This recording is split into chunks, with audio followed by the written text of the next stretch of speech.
Years ago, the great screen actor Jimmy Cagney was working with a young actress that was about to be fired. He went to the director and said, "Let me talk to her." And he walked over to the actress and he said, "Look, it's simple. You walk in the room, you plant your feet, look me in the eye, and tell the truth." The logo of the X-Files is "The truth is out there." The truth is out there. I'm going to paraphrase. The truth is in here. You're about to hear the truth. I'm an actor. My name is John Cipher.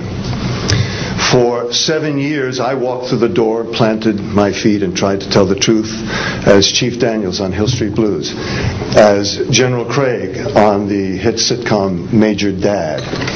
I was 2 years on Dynasty, year on Knots Landing. I've done 5 afternoon soap operas, 12 Broadway shows, and 20 films. One of the Broadway shows I did was the great musical Man of La Mancha on Broadway. I was Richard Kiley's original understudy. I sang the words to dream the impossible dream, to fight the unbeatable foe, to bear with unbearable sorrow, to run where the brave dare not go. I'm here to introduce your host this morning, Dr. Stephen Greer. He's a man who is running pell-mell where the brave dare not go. He was an emergency room physician. In fact, the director of emergency medicine at a major hospital in North Carolina. 3 years ago, he sat his wife and his 4 daughters down and said, "I've been doing this part-time, running after the truth, for 7 years now. Now I'm going to do it full-time." He walked away from all that money to pursue the truth. I always think of Hamlet's great line to Horatio, "There are more things between heaven and hell than are dreamed of in your philosophy, Horatio." I'm going to introduce a man who says, there are more things between heaven and hell than any of us have accepted. And I have the witnesses and the documents to prove it. Ladies and gentlemen, Dr. Stephen Greer.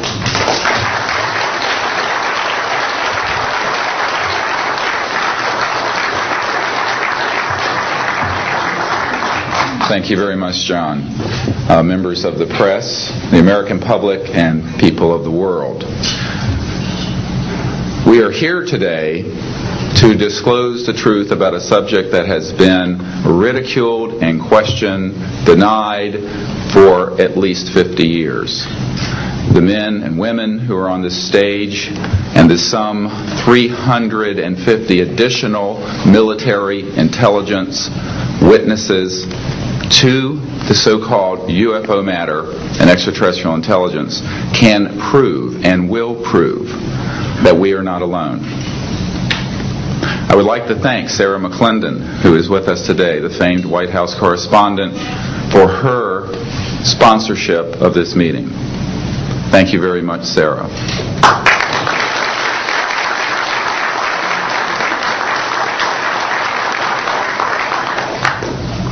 In 1993, a group of military advisors to this project and I met out in the countryside in Virginia. And we decided that it was time for civilians, military, intelligence, and other people to come together to disclose the truth about the subject which is called UFOs. Since that time, I have personally briefed a sitting Director of Central Intelligence, James Woolsey, President Clinton's first CIA director. I have personally briefed the head of the Defense Intelligence Agency, the head of Intelligence Joint Staff, members of the Senate Intelligence Committee, many members of Congress, members of the European leadership, the Japanese cabinet, and others.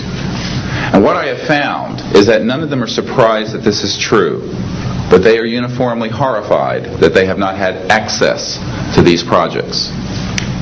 We can establish through these witnesses whom we have identified, which now number over 400, and these are people who have been inside the CIA, NSA, NRO, Air Force, Navy, Marines, Army, all divisions of the intelligence and military community, as well as corporate witnesses, contractors to the government. And these are folks who have been involved in so-called black budget or covert unacknowledged projects. These unacknowledged special access projects are taking in at least $40 to $80 billion per year. And they are sitting on technologies that can change the world forever. The reason we are coming forward now is that we are asking for the U.S. Congress and for President Bush to move towards an official inquiry and disclosure on this subject. It has the most profound implications for the human future, for the U.S. national security, and for world peace.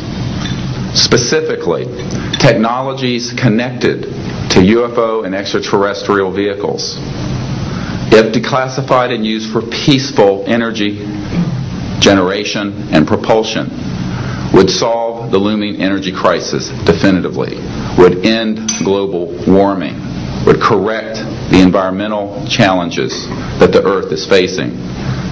It is also critical that we begin to debate as a society the propriety of placing weapons in space. If indeed, as we can prove, it is true that we are not alone and that space is territory which we are sharing with other civilizations, it could be a very imprudent, destabilizing thing to place weapons in space. This is not being debated because it is off the national and international radar screens. It needs to be placed on it, and we are here today to do it. We can establish through this testimony that these objects of extraterrestrial origin have been tracked on radar going thousands of miles per hour, stopping and making right-hand turns. That they use anti-gravity propulsion systems, which we have already figured out how they work in classified projects in the United States, Great Britain, and elsewhere. That these objects have landed on terra firma, at times have been disabled, and have been retrieved specifically by teams within the United States, that extraterrestrial life forms have been retrieved, and their vehicles have been taken and studied thoroughly for at least 50 years. We can prove through the testimony and documents that we will be presenting that this subject has been hidden from members of Congress and at least 2 administrations that we are aware of, presidential administrations, and that the Constitution of the United States has been subverted by the growing power of these classified projects, and that this is a danger to the national security. There is no evidence, I wish to emphasize, that these life forms from elsewhere are hostile towards us, but there is a great deal of evidence that they are concerned with our hostility. There are times when they have neutralized or rendered inert the launch capabilities of intercontinental ballistic missiles. Witnesses here today will describe those events to you. They have shown clearly that they do not want us to weaponize space, and yet we are proceeding down that dangerous path.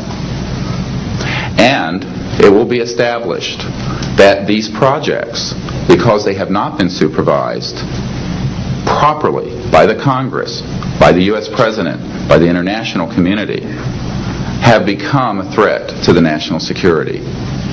And for this reason, we feel we must disclose the facts. This is the beginning of the campaign for disclosure. And in a memo that I wrote to President Bush last week, I've stated that this campaign will persist until our goals are met. And they are as follows: that we have open, honest hearings on the subject in the U.S. Congress, that there be a permanent ban on the weaponization of space or the targeting of any objects of extraterrestrial origin.